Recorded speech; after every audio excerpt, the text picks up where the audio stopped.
నమస్కారం ఇది సంగతికి స్వాగతం. చేతి చమురు వదిలిపోతోంది. జేబులకు చిల్లులు పడుతున్నాయి. ధరల మోతతో జనాలకు వాతలు తేలుతున్నాయి. కొద్ది రోజులుగా పెట్రోల్ డీజిల్ ధరలు సృష్టిస్తున్న కలకలం ఇది. ఎందుకిలా అంటే ఏమో పెరిగాయంట అన్న నిర్వేదం తప్ప ఎందుకని ధరలు పైకి పోతున్నాయో సామాన్యులకి అర్థం కాని దుస్థితి.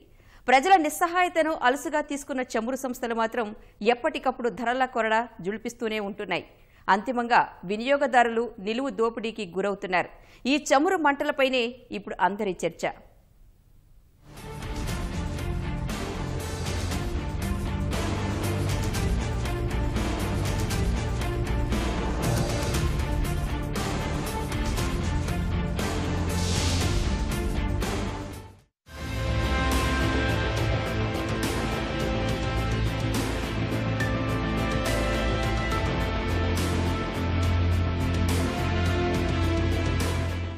దేశంలో డీజిల్ పెట్రోల్ ధరలు భగ్గుమంటున్నాయి.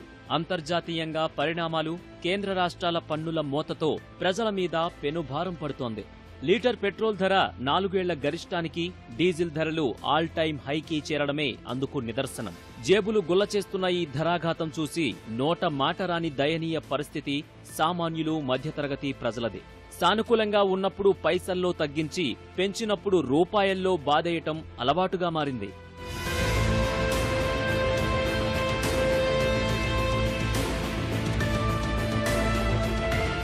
దేశ రాజధాని ఢిల్లీ లెక్కల్ని పరిగణలోకి తీసుకుంటే ప్రస్తుతం పెట్రోల్ లీటర్ ధర ₹73.73 చేరింది. డీజిల్ లీటర్ ధర జీవితకాలంలో అత్యధిక స్థాయిలో ₹64.58 చేరింది. 2014 సెప్టెంబర్ 14 తర్వాత మళ్లీ పెట్రోల్ ధరలు ఆ స్థాయికి చేరడం ఇదే మొదటిసారి. ఈ లెక్కలన్నీ చూస్తే అర్థమయ్యే విషయం ఒక్కటే: పెట్రోల్ డీజిల్ ధరలు దిగివస్తాయన్న సామాన్యుల ఆశలు ఎప్పటికప్పుడు వమ్మవుతున్నాయి.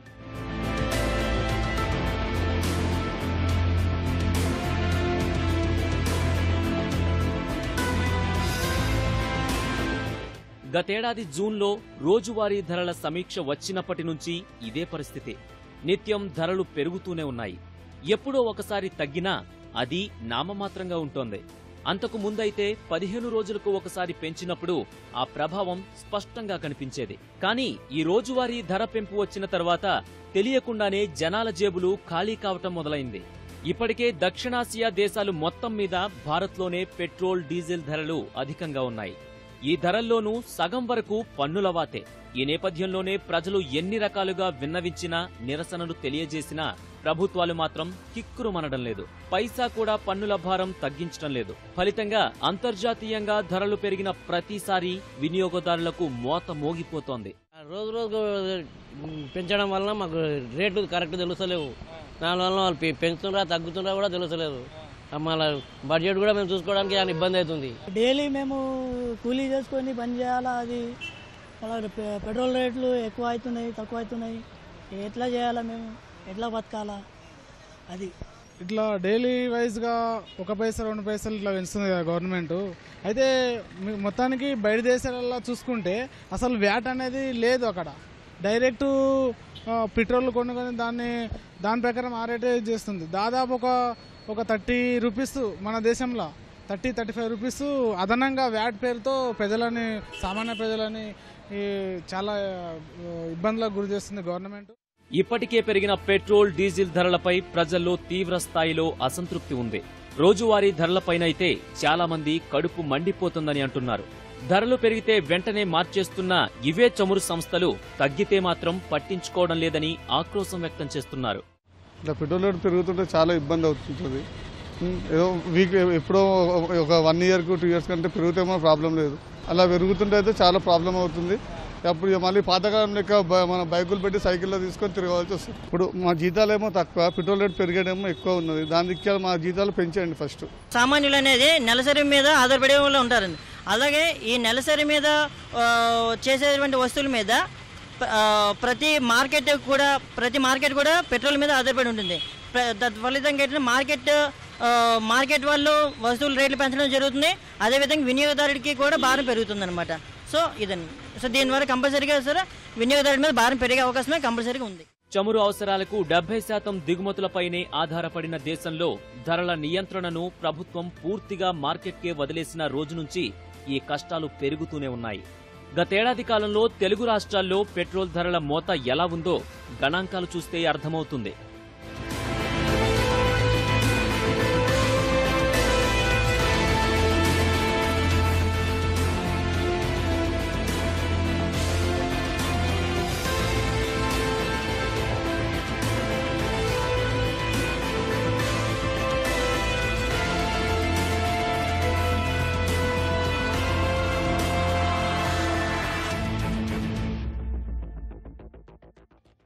ముందు పెట్రోల్ ధరలు ఒక రేటు ఉంటే డీజిల్ ధరలు ఇంకా తక్కువగా ఉండేది. ఇప్పుడు ఏంటంటే గవర్నమెంట్ రెండు పెట్రోల్ డీజిల్ రెండు ఈక్వల్ చేయాలనేసి ప్లాన్ చేస్తుంది తప్పించి పెట్రోల్ ఎంత డీజిల్ ఎంత అనేసి ఆలోచించట్లేదు. నా చిన్నతనంలోనైతే డీజిల్ 2 రూపాయలు ఉండేది, పెట్రోల్ ఏమో 15 రూపాయలు ఉండేది.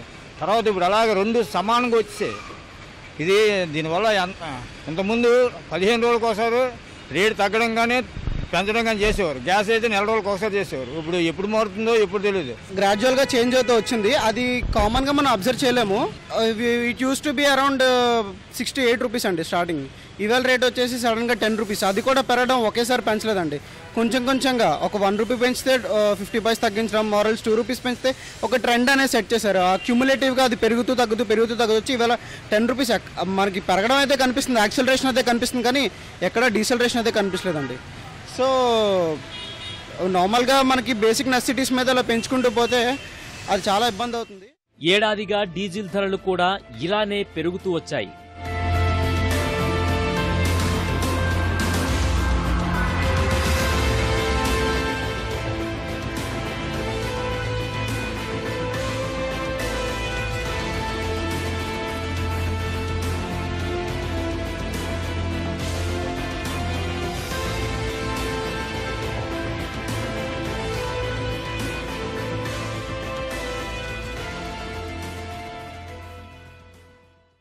ఇంత రేట్ ఎప్పుడు లేదు. నేను 2002 నుంచి నేను ఇచ్చేస్తాను, సర్వీస్ చేస్తున్నాను. ఇప్పుడు ఇంత రేట్ ఎప్పుడూ లేదు. ఎంత ఇబ్బంది పడే పరిస్థితి ఎప్పుడు లేదు, కనిపించట్లేదు. అలాగొంది పరిస్థితి. డీజిల్ మీద ఎక్కువ ఆధారపడింది మా మోటార్ ఫీల్డ్, మా బొల్లే, సర్వీస్ బొల్లే. ఇప్పుడు ఉద్యోగస్తులు ఉన్నారంటే వాళ్ళ పరిస్థితి వేరే, మా పరిస్థితి వేరే. మేము చేసేది ఏంటంటే ఈరోజు కూలాడితే కొండ పరిస్థితి మాది. ఫైనాన్స్ 11,000 12,000 వాయిదాలు. వీటికి ఒక వాయిదా కానీ 3 నెలలకి 4,600 ట్యాక్సీ. ఒక ట్యాక్సీ ఒక్క రోజు కానీ దాటింది అనుకోండి మాకు డబుల్ ఫైన్, 24,000 ఇన్సూరెన్స్. ఇవన్నీ చూసుకుంటే మా కూలి కూడా మాకు మిగలట్లేదు. అలాంటి పరిస్థితిలో ఉన్నాం ఇప్పుడు మేము. ఇలా రేట్లు పెరిగిపోతే మేము బళ్ళు ఆపేసుకోవడమో తెలియదు, మేము ఏం చేయాలో మాకు అర్థం కాని పరిస్థితి అనమాట. అది 35 రూపాయలు 40 రూపాయలు ఉండే రోజులు ఉండేది. ఇప్పుడు విపరీతమైన రేట్లు బాగా ఏ రాష్ట్రంలో కూడా అంతగా లేదు. మన రాష్ట్రంలో విపరీతమైన డీజిల్ పెరిగిపోయింది. దాంతోనే మేము ఏమి చేయలేకపోతున్నాం. ఫ్యామిలీతో కూడా చాలా ఇబ్బంది పడుతున్నాం. పెరిగిపోతే ఇంకేముందండి, మేము ఇంకా ఆటోలు మానేసుకొని కూలి పనికి వెళ్ళడం అది చేయడం జరుగుతుంది. ఇలా ధరలు పెరిగిన ప్రతిసారి ప్రభుత్వ ఖజానాలు కళకళలాడుతుంటే సామాన్యులు తెల్లమొహం పెట్టాల్సి వస్తోంది. రాయితీ లేక పన్నుల ఉపశమనం కానరాక అంతర్జాతీయంగా ధరలు మారిన ప్రతిసారి అంతిమంగా వినియోగదారులే బలవుతున్నారు. నిజానికి ముడి చమురు ధరలు తగ్గితే ఆ మేరకు పెట్రోల్, డీజిల్, ఇతర పెట్రోలియం ఉత్పత్తుల ధరలు తగ్గాలి. కానీ భారత్లో అది మాత్రం జరగడం లేదు. కేంద్ర రాష్ట్ర ప్రభుత్వాలు ఎవరికి తోచిన విధంగా వారు ఇబ్బడి ముబ్బడిగా ఎక్సైజ్ సుంకాలు, వ్యాట్, ఇతర పన్నులు పెంచుకుంటూ పోతుండటంతో ధరలు తగ్గడం లేదు. పెరుగుతున్న ధరలతో ప్రజల నడ్డి విరుగుతోంది. రవాణా రంగంపై తీవ్ర భారం పడుతోంది. 2014లో రికార్డు స్థాయిలో పెట్రోల్, డీజిల్ ధరలు పెరిగిన పరిస్థితులు మరోసారి దాపరిస్తున్నాయి. ఆ ప్రభావం నిత్యావసర వస్తువుల ధరలపై తీవ్రంగా పడనుంది.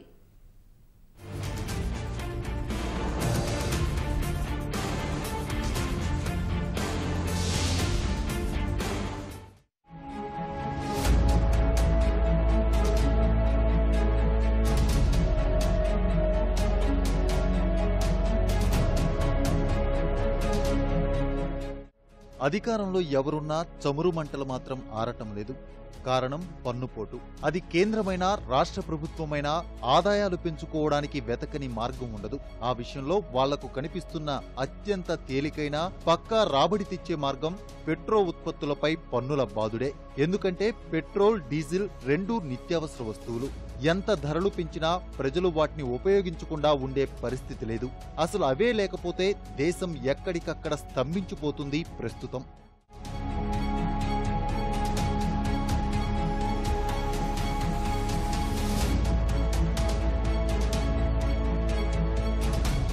పెట్రోల్ ఒకటే కాకుండా దేశంలో అన్ని ధరలు పెరిగి మొత్తం బతుకులు అల్లకొల్లలం జరుగుతున్నాయి. కేంద్ర ప్రభుత్వం ఏం పట్టించుకుంటారు, రాష్ట్ర ప్రభుత్వం వరాలు ఇస్తాము, పేపర్ల ప్రకటనలు మాత్రం ఉన్నది, ప్రజలకు ఏ మాత్రం లాభం లేదు. పెట్రోల్ డీజిల్ వల్ల మొత్తం దేశం మొత్తంలో దీనివల్లనే జరుగుతున్నది. ట్రాన్స్పోర్టింగ్ కానీ ఒక వ్యవసాయగాడు పండించిన పంటలు ఒక పట్టణాన్ని తీసుకెళ్లాలి కానీ, కూరగాయలు తీసుకెళ్లాలి కానీ, పాలు తీసుకెళ్లాలి కానీ, ఏం తీసుకెళ్ళాలని ట్రాన్స్పోర్ట్ మొత్తం దేశం అంతా వెహికల్స్ నడవాలని, వెహికల్ నడుస్తేనే ఏదైనా అవుతుంది. అట్లాంటప్పుడు పెట్రోల్ డీజిల్ పెరిగితే ప్రజల కామన్ మ్యాన్ సామాన్య ప్రజల మీద చాలా భారం పడుతున్నది. దేశంలో పెట్రోలియం ఉత్పత్తుల వినియోగం కూడా ఏటికేటా పెరుగుతూనే ఉంది. గడిచిన 14 నెలల్లో మొత్తం చమురు వినియోగం 15.3 మిలియన్ టన్నుల నుంచి 16.9 మిలియన్ టన్నులకు పెరిగింది. 2018 జనవరిలో జరిగిన చమురు వినియోగం అంతకుముందు 2017 డిసెంబర్ నెలతో పోలిస్తే 10.3% పెరిగింది. డీజిల్ వినియోగం 14.5%, పెట్రోల్ వాడకం 9.2% పెరిగింది.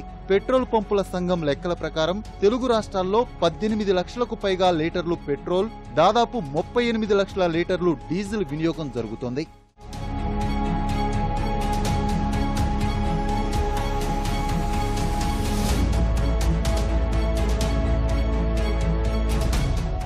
పెరిగిన ధరలను పరిశీలిస్తే గత ఏడాది కాలంలో పెట్రోల్పై 8 రూపాయలు, డీజిల్పై 9 రూపాయలకు పైగా భారం పడింది. అంటే రోజూ వాడుతున్న 18 లక్షల లీటర్లకు పైగా పెట్రోల్పై ఆ రోజుకే 1,44,00,000 మేర అదనంగా చెల్లించాల్సి వస్తోంది.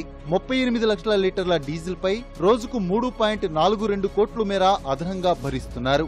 అంటే ఏడాదిలో పెట్రోల్పై 525.60 కోట్లు, డీజిల్పై 1,248.30 కోట్ల మేర ప్రజల జేబులకు చిల్లు పడుతుంది. పెట్రోల్ డీజిళ్లపై సంవత్సరానికి 1,773.90 కోట్లు భారం మోస్తున్నారు. ఏం చేయమండి, తప్పదు. ఆదాయం అంతే ఉంది, ఖర్చులు పెరుగుతూనే ఉన్నాయి. రోజు పెట్రోల్ 5 పైసలు 10 పైసలు పెంచుతున్నారు. మా జీతాలు అయితే పెరగవు, అంతే ఉంటాయి కాన్స్టెంట్గా. సో అది మనం ఇంకేం చేయలేం, నిస్సహాయత. ఇంగ్లీష్లో ఒక సామెత ఉంది, compromise is a way of life అని. We're compromising, that's all. ఒకటే దేశం ఒకటే పన్ను అంటూ ఘనంగా తీసుకొచ్చిన జీఎస్టీ పరిధిలోకి పెట్రోల్ ఉత్పత్తులను తీసుకుని రాకపోవడానికి కూడా ఇదే కారణం. పన్ను ఆదాయం కోల్పోవాల్సి వస్తుందనే భయంతో ఎవరికి వాళ్లు చమురు ఉత్పత్తుల జోలికి వెళ్లకుండా పాత విధానంలోనే ఉంచేశారు. ఈ విషయంపై ప్రజల నుంచి ఎంత వ్యతిరేకత వచ్చినా పట్టించుకున్న పాపాన కూడా పోవటం లేదు. రాష్ట్రాల మధ్య ఏకాభిప్రాయం వస్తే భవిష్యత్తులో సాధ్యం కావచ్చని చెబుతూ దాటవేస్తున్నారు. స్వయంగా కేంద్ర చమురు శాఖ మంత్రి ధర్మేంద్ర ప్రధాన్ ఈ మేరకు చమురు ఉత్పత్తులను జీఎస్టీ కిందకు తేవాలని ప్రతిపాదించినా రాష్ట్రాల నుంచి స్పందన లేదు. రాష్ట్రాల ఒత్తిడికి తలొగ్గి జీఎస్టీ కౌన్సిల్ ఈ విషయంలో ఎలాంటి నిర్ణయం తీసుకోలేకపోయింది.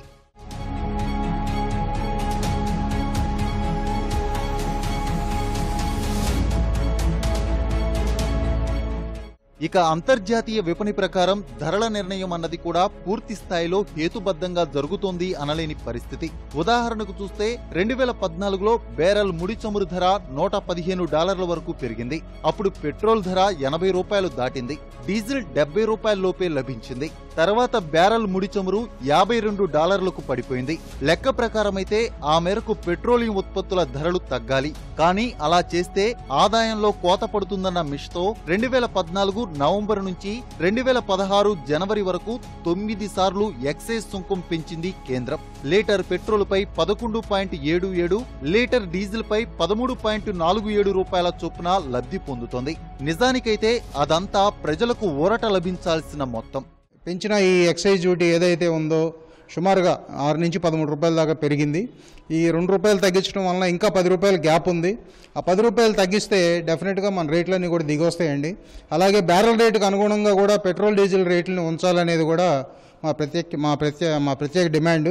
దీనివల్ల మా మీద కూడా భారం పడుతుంది. ప్రజలు ఏమనుకుంటున్నారంటే వీళ్ళదేముందని చెప్పి అనుకుంటున్నారు. పెట్రోల్ బంకులో వాళ్ళందరూ కూడా ఏంటంటే మాకు పెట్టుబడి బాగా పెరిగిపోద్దండి. రేటు పెరిగినప్పుడల్లా మేము బయట నుంచి పెట్టుబడి తీసుకొచ్చి పెట్టాల్సి వస్తుంది. అలాగే రేటు తగ్గినప్పుడల్లా మా దగ్గర ఉన్న స్టాక్ మేము కోల్పోతూ ఉంటాం. ప్రజలు, ప్రజా ప్రయోజనాలు చిట్ట చివరి ప్రాధాన్యంగా ఉన్న ఈ చమురు వ్యాపారంలో అంతా బాగానే ఉంటున్నారు. చమురు సంస్థలు నష్టాలు పూడ్చుకుని లాభాల బాటలోకి వెళ్తున్నాయి. కేంద్ర రాష్ట్రాల ఖజానాలకు సొమ్ములకు కొదువు ఉండడం లేదు. వ్యాపారులు వాళ్ల కమిషన్లు తీసుకుంటున్నారు. అంతిమంగా కష్టపడుతున్నది, నష్టపోతున్నది ప్రజలే. రోజువారీ ధరల నిర్ణయం అందుకు మరింత ఊతమిచ్చింది. పెట్రోల్, డీజిల్ పై రూపాయి చమురు కంపెనీలు పెంచినట్లయితే మరో 70 నుంచి 75 పైసలు ఎక్సైజ్ డ్యూటీ, వ్యాట్ పడుతున్నాయి. సామాన్య జనం వచ్చేటప్పటికి వాళ్ళ పాపం మోడీ గారినో లేకపోతే ఫైనాన్స్ మినిస్టర్నో తిట్టరు కదండి. వాళ్ళు వచ్చి తిట్టేది ఫస్ట్ మమ్మల్ని. ఎదురు కనపడేది డీలర్లు, వాళ్ళు వచ్చి మమ్మల్ని తిడుతుంటారు పాపం. ఓకే, ఎవరికైనా బాధ ఉంటుంది ఆ రేట్లు పెరుగుతూ ఉండేసరికి. ఇంతకుముందు 15 రోజులకు ఒకసారి, నెల రోజులకు ఒకసారి ₹1, ₹10 పెంచడం లేకపోతే తగ్గించడం ఉండేది. ఈ డైలీ ఇది చేసిన తర్వాత మీకు చిన్న ఎగ్జాంపుల్ అండి. లాస్ట్ పోయిన ఏప్రిల్ నుంచి ఇప్పటిదాకా దాదాపుగా 12 నుంచి 15% రేట్లు పెరిగినాయి. అంటే ₹10 పెట్రోల్ మీద, డీజిల్ మీద కూడా సుమారుగా 9 నుంచి ₹10 రేటు పెరిగింది. రోజుకి ఇప్పుడు ఒక వారం రోజుల్లో పెరిగిన రేటు వచ్చేసి ₹3-4 పెరుగుతుంది వారంలో. అంతకుముందు ₹80 ఇంత వస్తుండే అన్నప్పుడు కస్టమర్కి ఇప్పుడు ₹80 వచ్చే క్వాంటిటీ తగ్గిపోతుంది. ఆయన ఫీలింగ్ ఏంటంటే ఏమవుతుంది అసలు ఇబ్బందులు అర్థమవుతుంది, కస్టమర్ ఇబ్బంది పడుతున్నాం అర్థమవుతలే ఆయనకు. అసలు ఏమవుతుంది, రేటు పెరుగుతుందా లేకపోతే క్వాంటిటీ తక్కువ వస్తుందా, ఎంత పెరుగుతుంది రేటు. ఇంతకుముందు ఒకసారి పెరిగిందంటే ₹2 పెరిగిందంటే పేపర్లు ఇస్తుండే. ఆ ₹2 ఒక 6 నెలలు, సంవత్సరం పాటు కంటిన్యూ అవుతుండే. రేట్ ఇదే ఉంటుందని ఫిక్స్ అవుతుండే. ఎవరు కానీ రేట్లు వాళ్ళకి తెలియక ఇబ్బంది, ఒకటి ఎంత వస్తుందన్నది తెలియకుండా ఇబ్బంది, ఇవన్నీ ఇబ్బందులు అవుతున్నాయి. చివరిగా పెట్రోల్, డీజిల్ ధరలు ఇంతగా ఎందుకు పెరుగుతున్నాయి అంటే ప్రజలు అటు చమురు సంస్థలు వేస్తున్న భారంతో పాటు కేంద్ర రాష్ట్ర ప్రభుత్వాలు వేస్తున్న పన్నుల భారాన్ని కూడా మోయాల్సి వస్తుంది. ఫలితంగా భారం రెండింతలవుతుంది. కేంద్ర రాష్ట్ర ప్రభుత్వాలకు ఇది పెట్టుబడి లేని లాభదాయక వ్యాపారంగా మారింది. బంగారు బాతులా అయింది. ఒక్క కేంద్ర ప్రభుత్వమే ఏడాదికి దాదాపు 1,50,000 కోట్ల మేర చమురు విక్రయాలపై విధిస్తున్న వివిధ పన్నుల ద్వారా లబ్ధి పొందుతోంది. రోజువారీ ధరల మార్పు మాటున కేంద్ర రాష్ట్ర ప్రభుత్వాలతో పాటు చమురు కంపెనీలు వాహనదారులను నిలువు దోపిడీ చేస్తున్నాయి. ప్రభుత్వాలు కూడా పెట్రోల్, డీజిల్ విషయంలో వ్యాపారం చేస్తూ భారీ మొత్తంలో లాభాలను ఆర్జిస్తున్నాయి. కేంద్రం విధిస్తున్న ఎక్సైజ్ సుంకంపై తిరిగి రాష్ట్రాలు వ్యాట్ విధిస్తూ పెద్ద మొత్తంలో లబ్ధి పొందుతున్నాయి. అసలు అంతర్జాతీయంగా ముడి చమురు విపణి బట్టి దేశంలో పెట్రోల్, డీజిల్ ధర నిర్ణయం ఎలా ఉండాలి, ప్రస్తుతం ఎలా జరుగుతోంది, అందుకు మూలమేంటి?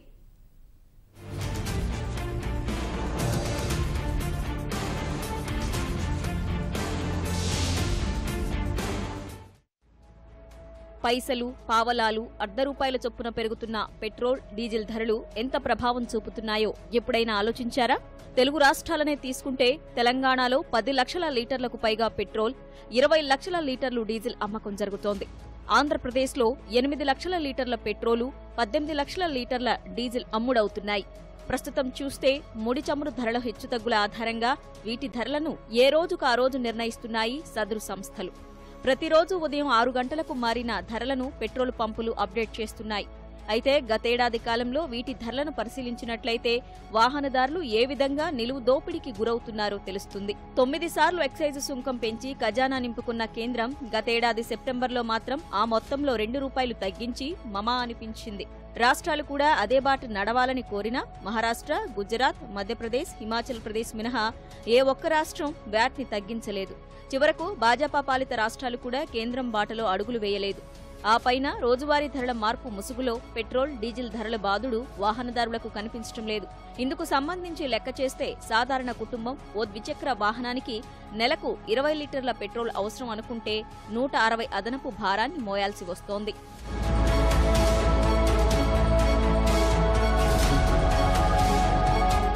అలానే ఓ ఆటో డ్రైవర్ నెలంతా నడపడానికి 200 లీటర్ల డీజిల్ వాడుతున్నారనుకుంటే ₹1,800 అదనంగా భరించాల్సి వస్తోంది.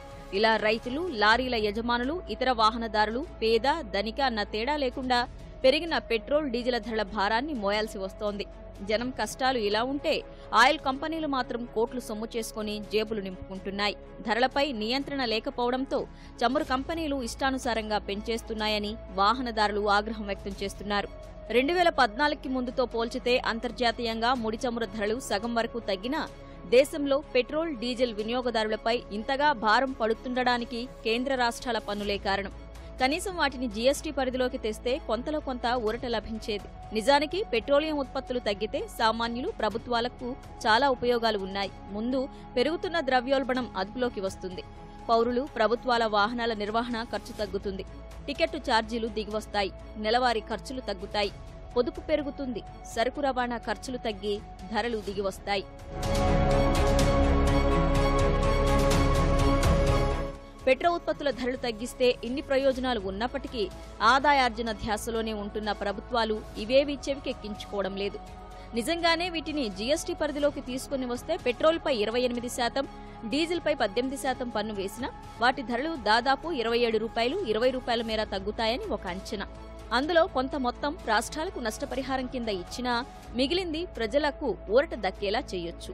ఉదాహరణకు హైదరాబాద్లో 50 రూపాయల లోపే లీటర్ పెట్రోలు లభించేలా చేయొచ్చు. కానీ అలా చేయని కేంద్రం పెరిగితే తక్షణం ప్రజలపైకి నెడుతూ ధరలు తగ్గితే వచ్చే లాభాల్ని తన ఖాతాలోకి వేసుకుంటుంది అనే తీవ్ర విమర్శలు ఉన్నాయి. అన్నింటికీ మించి రోజువారీ ధరల విధానం అమల్లోకి వచ్చిన తర్వాత పెట్రో ఉత్పత్తులు తగ్గిన సందర్భాలు వేళ్ల మీద లెక్క పెట్టవచ్చు. అదే సమయంలో ప్రజలు దోపిడీకి గురవుతున్నారు. పెట్రోల్, డీజిల్పై వసూలు చేస్తున్న ఈ మొత్తాలను సంక్షేమ పథకాలు, రహదారులు, రైల్వేపైనే ఖర్చు చేస్తున్నామని సమర్థించుకుంటున్న కేంద్ర మంత్రులు ఉన్నారు. ప్రభుత్వాధినేతలతో సంబంధం లేకుండా ఈ ధరల పెంపుని ఒక క్రమ పద్ధతిలో చేపట్టిన విధానం కూడా ఆశ్చర్యపరుస్తుంది. ముందుగా 2010లో పెట్రోల్పై నియంత్రణ తొలగించారు. 2014లో డీజిల్ను అదే జాబితాలోకి చేర్చారు. మేలు జరుగుతుందని చెప్పి తీసుకున్న ఆ నిర్ణయాల ఫలితం ఇవాళ దేశం మొత్తం అనుభవిస్తోంది. చాలా మంది వినియోగదారులు గొడవ చేయడం జరుగుతుంది. ఎందుకంటే రోజు ఈ విధమైన ధరల మార్పిడి ఏంటి, రోజు పావలా చొప్పున పెరిగిపోతుంది. ఈ విధంగా పెరగడం వలన అత్యధిక రేటు, ఇంతకుముందు ఎప్పుడూ లేని రేటు ఇవాళ చేరుకోవడం కూడా జరిగింది. ఇందువలన వినియోగదారులకి భారం పడుతుందనేది గొడవ జరుగుతుంది. అలాగే ఇవాళ ఈ అత్యధిక రేటు వలన నిత్యావసర వస్తువులు రవాణా రంగం మీద ఎక్కువ పట్టడం వలన అనేక మంది ఇబ్బందులు పడుతున్నారు. ధరలు పెరిగిపోతున్నాయి. ఇది కేంద్ర ప్రభుత్వం రోజువారీ ధరల వలన ఈ ఇబ్బంది జరుగుతుందనేది మేము తెలియజేయడం జరిగింది. మన దగ్గర ఉండే సిస్టమ్ని కొంత కార్పొరేట్ సంస్థలకి, పెట్రోలియం సంస్థలకి ట్రాన్స్ఫర్ చేసేసింది తన యొక్క అధికారాలను. ఎందుకంటే మేమే పెంచుతున్నాం, తగ్గిస్తున్నామని కాకుండా డైరెక్ట్గా పెంచకుండా పెట్రోల్ సంస్థలకే తన యొక్క ఇండిపెండెన్స్ని బదిలీ చేయడం వల్ల ఆ కంట్రోలింగ్ సిస్టమ్ని కొంతవరకు కోల్పోయింది. మన పొరుగు దేశాల్లో పరిస్థితి ఎలా ఉందో ఒకసారి పరిశీలిస్తే అర్థమవుతుంది. భారత్లో పెట్రోల్, డీజిల్పై పన్నుపోటు ఏ స్థాయిలో ఉందో.